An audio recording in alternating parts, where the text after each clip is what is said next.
النبي جاهد الكفار والمنافقين واغلظ عليهم ومأواهم جهنم وبئس المصير يحلفون بالله ما قالوا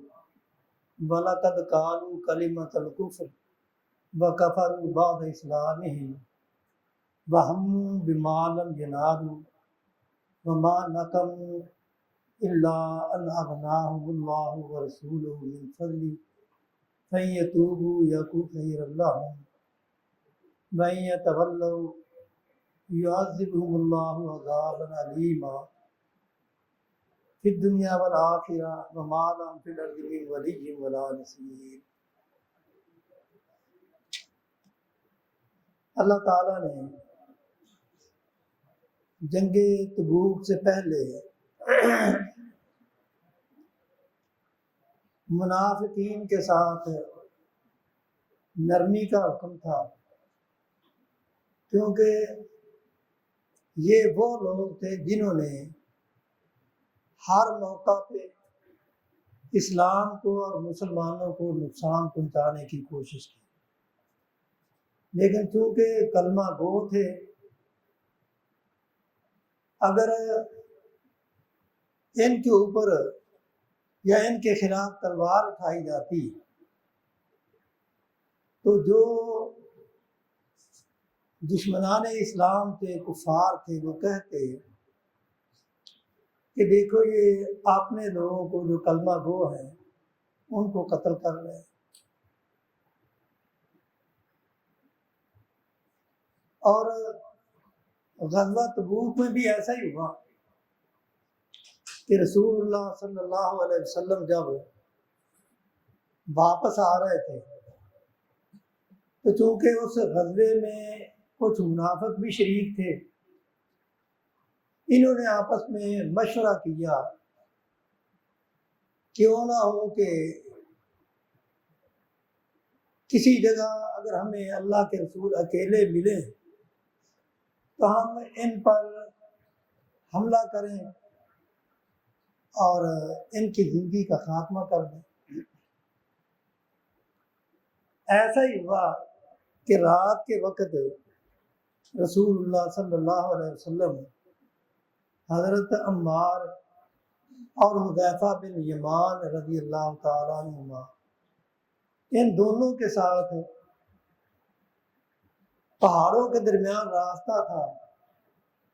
آپ دوسرے صحابہ سے الگ ہو کے اس راستے میں جا رہے تھے، اور انہوں نے جب دیکھا کہ اب موقع ہے تو انہوں نے یک بارگی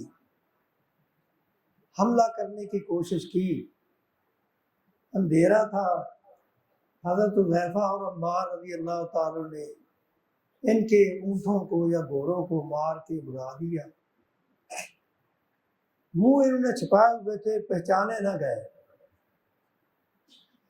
لیکن رسول اللہ صلی اللہ علیہ وسلم کو بذریعہ وحی اللہ تعالیٰ نے ان کی خبر دے دی تھی،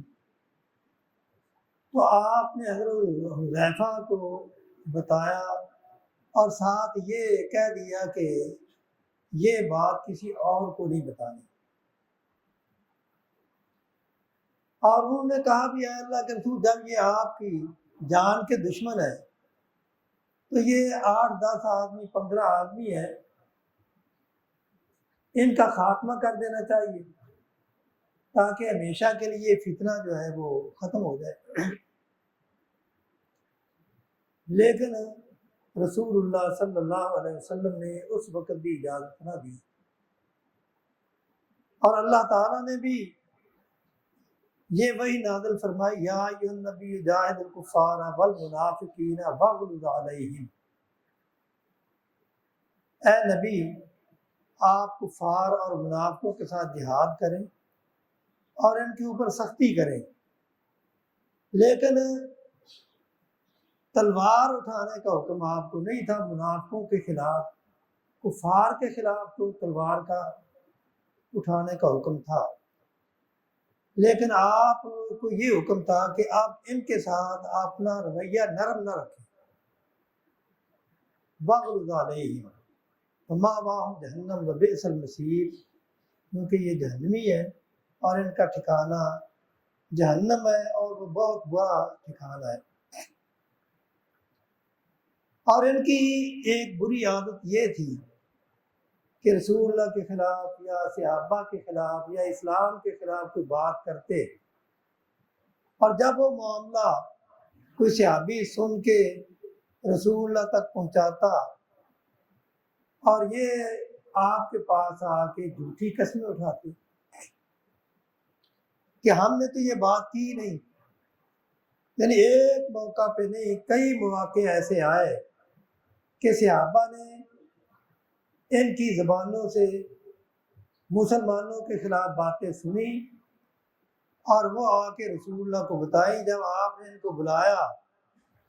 تو انہوں نے قسمیں اٹھائیں، اسی کا تذکرہ یحلفون باللہ ما قالوا،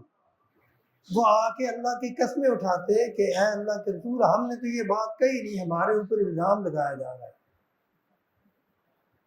جیسا کہ زید بن ارقم کے بارے میں بھی آتا ہے اور اسی طرح عمیر بن سعد کے بارے میں آتا ہے کہ انہوں نے جب ان کے زبانوں سے باتیں سنی اور انہوں نے آ کے رسول اللہ کو اطلاع دی، جب ان کو بلایا گیا تو انہوں نے قسمیں اٹھائیں۔ تو اللہ تعالیٰ فرماتے ہیں کہ یہ جھوٹی قسمیں اٹھاتے ہیں۔ وَلَقَدْ قَالُوا كَلِمَةَ الْكُفْرِ، انہوں نے کفر کے کلمات کہے ہیں، وَكَفَرُوا بَعْدَ إِسْلَامِهِمْ، اور اسلام لانے کے بعد انہوں نے کفر بھی کیا ہے، وَهَمُّوا بِمَا لَمْ يَنَالُوا، اور انہوں نے ایسی بات کا ارادہ بھی کیا جس کو وہ حاصل نہیں کر سکے، یعنی اللہ کے رسول کو قتل کرنے کا بھی ارادہ کیا لیکن وہ کامیاب نہ ہو سکے۔ وَمَا نَقَمُوا إِلَّا أَنْ أَغْنَاهُمُ اللَّهُ وَرَسُولُهُ مِنْ فَضْلِهِ، اور یہ جو دشمنی ہے ان کی مسلمانوں اور اہل اسلام کے ساتھ، یہ صرف اور صرف اس وجہ سے ہے کہ اللہ تعالیٰ نے ان کو مال و دولت سے غنی کیا ہے، کیونکہ رسول اللہ صلی اللہ علیہ وسلم کے ہجرت کرنے سے پہلے مدینہ ایک عام دیہاتوں جیسا دیہات تھا اور وہاں کے معاشی حالات بھی کوئی اتنے اچھے نہیں تھے، لیکن جب رسول اللہ صلی اللہ علیہ وسلم ہجرت کر کے آئے، یہاں اسلامی ریاست قائم ہوئی، تو مدینہ منورہ کو ایک مرکزی حیثیت حاصل ہوئی، اور مرکزی حیثیت حاصل ہونے کی وجہ سے یہاں تجارت بھی بڑھی اور لوگوں کے مالی حالات بھی اچھے ہوئے، اور یہ منافق پہلے ان کے پاس کچھ بھی نہیں تھا، لیکن جب ان کے پاس مال و دولت آیا تو یہ اس مال و دولت آنے کے بعد اللہ کے رسول کے خلاف اور صحابہ کے خلاف یہ سازشیں کرنے لگے۔ اسی کا تذکرہ اللہ تعالیٰ نے کیا ہے، فَيَتُوبُوا يَكُ خَيْرَ اللَّهُ، اگر یہ توبہ کر لیں تو یہ ان کے لیے بہتر ہوگا، وَيَتَوَلَّوْا يُعَذِّبْهُمُ اللَّهُ عَذَابًا أَلِيمًا فِي الدُّنْيَا وَالْآخِرَةِ، اگر ان نے توبہ نہ کی تو ان کو اللہ تعالیٰ دنیا میں بھی عذاب دے گا اور آخرت میں بھی عذاب دے گا، اور دنیا میں پھر زمین میں ان کا کوئی مددگار، کوئی حامی ناصر نہیں ہوگا۔ اور ان آیات کے آنے کے بعد پھر کچھ منافق ایسے بھی تھے جنہوں نے توبہ کی، رسول اللہ صلی اللہ علیہ وسلم کے پاس آ کے اپنے جرائم کا اعتراف کیا اور معافی مانگی، تو اللہ کے رسول نے ان کو معاف کر دیا۔ تو گویا کہ اللہ تعالیٰ یہاں منافقوں کے حالات بیان کر رہے ہیں کہ منافق اسے کہتے ہیں جس کا ظاہر کچھ ہو باطن کچھ ہو۔ ظاہر میں تو وہ مسلمانوں کے حامی ہوتے ہیں اور باطن میں وہ سخت دشمن ہوتے ہیں۔ اللہ تعالیٰ ہمیں، آج بھی ایسے لوگ موجود ہیں، اس معاشرے میں بھی موجود ہیں، اللہ تعالیٰ ہمیں ان کی سازشوں سے محفوظ رکھے، اور اللہ تعالیٰ ہمیں ہر قسم کے شر سے محفوظ فرمائے اور اللہ ہمیں ہمارے اوپر اپنی رحمت نازل فرمائے اور برکت نازل فرمائے۔ وآخر دعوانا